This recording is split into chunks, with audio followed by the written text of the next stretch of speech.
Hey, hi you guys.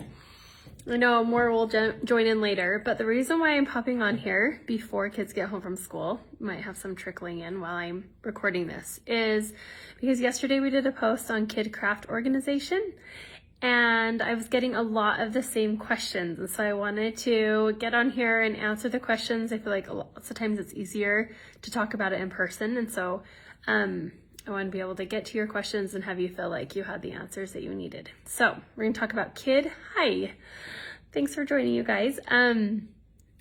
For those who have, so a lot of the questions that I got were based around either craft room organization, organizing kid crafts who are at different ages, and also keeping kid memories and past school papers and art projects organized. So I have a few tips to share on each of those categories.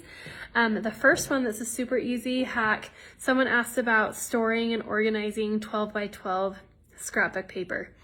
And I definitely have an opinion on this one. For those of us who were scrapbookers at one point in time, I definitely was, like, making memories. Love my 12 by 12 cardstock paper. It's hard to find magazine holders that always fit 12 by 12 paper, and it's such a big, awkward size. So my favorite go-to, I actually brought mine up. My favorite go-to container for most things are multi-purpose bins, but multi-purpose bins are deep enough that they hold those 12 by 12 papers. So that's my favorite product. I love being able to store paper always vertically when possible. And the multi-purpose bins from Container Store come in 4 sizes. The 3 smaller sizes are all the same depth. They don't fit in most kitchen cabinets because they're obviously more than 12 inches deep because they fit 12 by 12 paper. So they're about 12 inches deep. Most kitchen cabinets don't go quite that deep. But for craft room closets, as long as you measure before and your multi-purpose bins won't hang over the edge, it's a great solution for most activity books, coloring books. I love multi-purpose bins to be able to store things vertically, and you can get the small, medium, or large. So that's my hack for 12 by 12 paper. And then let's talk about kid memories. So there are two, well, I have a few ideas, so I'm just going to rattle them off, and we'll do a blog post soon, so they're all in one place. But to store kid memories, most of my clients like to have a bin where they keep their kid paper memories, and then usually like a bin of like memories. And I have something similar. So in each of my kids' rooms, they have a bin that we keep up high in their closet. It has their name on it.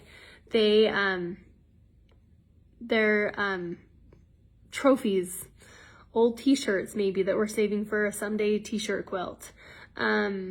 We don't keep all the trophies. I'm trying to think of what's even in there, like an old scouting uniform or whatever it is, things that they think are important at the time that they don't really want in their room anymore.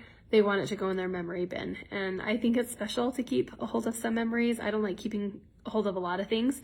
So once their memory bin gets too full, we go through it together and we do an edit. So my kids know that really the things, if they're not playing with it and they just want to keep it, for us, we set boundaries with the size of that container, that memory bin. So that's separate from paper memories. So for paper memories, I'll explain what I do, which is different than what some of my clients do. So there's no right way to store your kids' papers. They're actually like a handful of options. So what I do, and I've explained this on here before, is I like to keep my kids' papers in a binder with slip covers because they go through it at the end of every year. They get to revisit their favorite school papers and art projects from previous years. If it's bigger than what can fit in a slip cover easily, we take a picture of it and we say goodbye. So we don't keep anything that's bigger than will fit in a slip cover, or we can fold it over sometimes. And they love looking through their memories, so I love that it becomes more like a book and something they can access. So then it's getting used instead of just put in a box, never to be seen again. So that's how I like to sort their school memories. But I know other people will use a service called Archive, which is super cool. You can keep all your kids' school papers, and then this business, and I think there are others out there, but Archive is the one I've heard of the most. They'll take really professional pictures of your kids' art projects, and they'll put them together in a book for you. So you could certainly do something like that on your own. I feel like that's the most handy with art projects though, and it's not all encompassing, because I like to keep my kids' report cards and school pictures and things that they've written, some of the journals that they create, those odd size things that you can't necessarily just take a picture of and have it be transferred into a book. So that's why I like my approach. There are two other approaches. Some people will just use a container that's the same, similar to the one where they're keeping their physical items. And mementos, it will just be one strictly for their papers, and they can just lay them flat, and then you can get one that will go under the bed that's like bigger, so you can put bigger art pieces in, and then you just collect it and maybe rifle through it and go through it, and it's just a big compilation of memories to be dealt with at a later date. You can decide if you want to edit it, take pictures of it, make a book, whatever it is you want to do. It's just all there together. And then I feel like a big thing lately in the organization world are like memory boxes, where you have hanging files, and then you can file away your kids' school papers for each year. So it's just another filing system. Those are big, and they collect over time. That's what my mom did for me when I was a little girl. But I personally prefer the binder system. So those are ideas if you feel like your memories and mementos are getting out of control.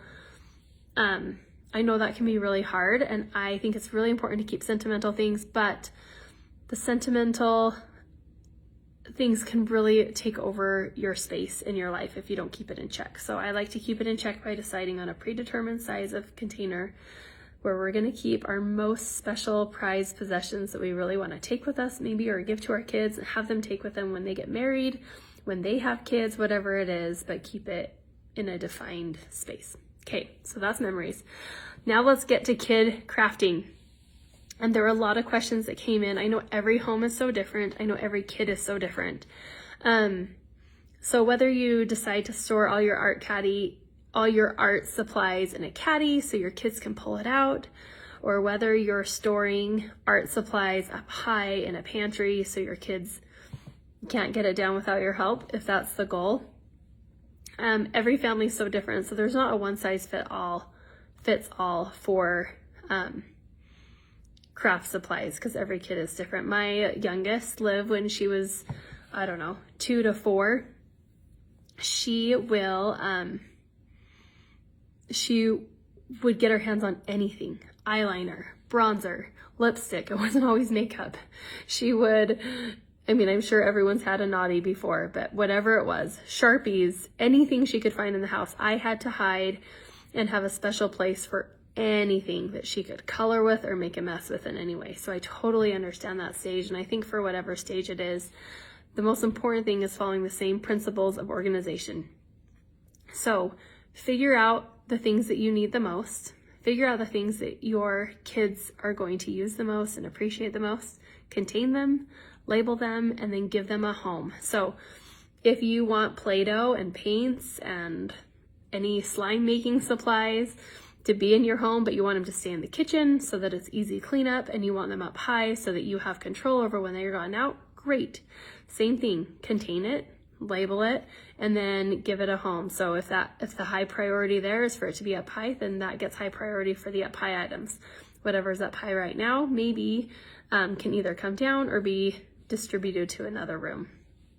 And I know craft rooms are different too. This is another question I got, is that a lot of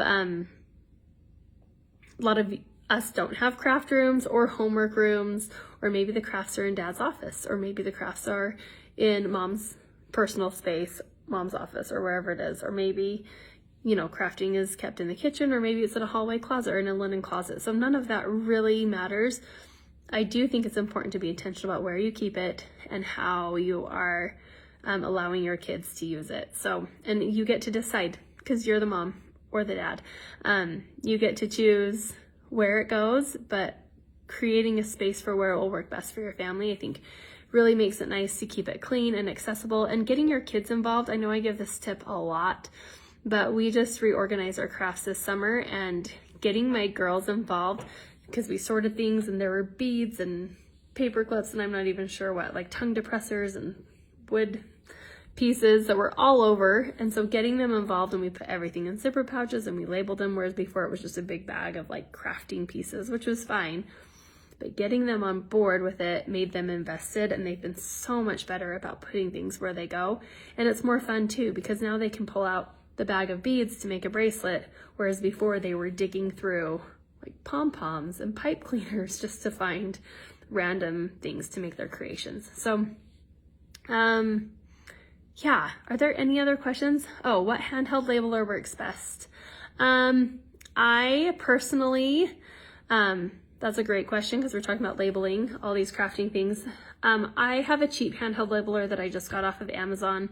I always go with Brother brand, but the one that I got was like $20.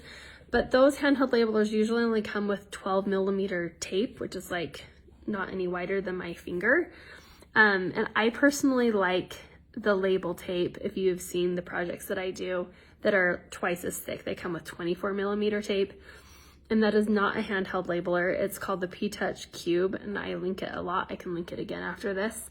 And it connects Bluetooth to your phone. And I love the label options, the types of label tape it can print on.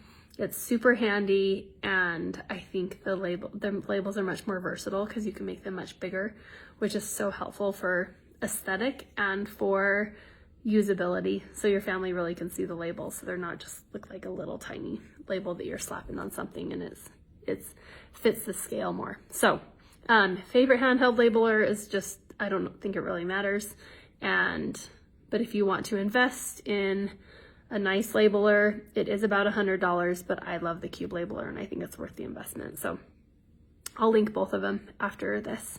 Yeah, thanks for joining in, you guys. Oh, yes. Getting messages from some of you, and yes, I will look at my messages. Thank you guys so much for joining in. I haven't been on Instagram a ton lately because we have just been so busy, but I'm so excited to show you the projects we've been doing.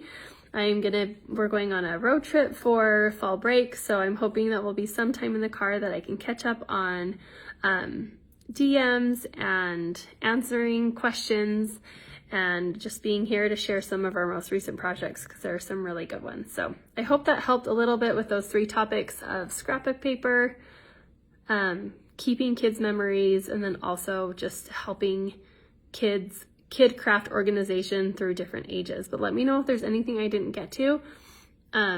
We'll be answering them in the weeks to come, and we'll put together a blog post as well so that it can all be in one place with links so it can help you in whatever ways you need help with your kid crafting.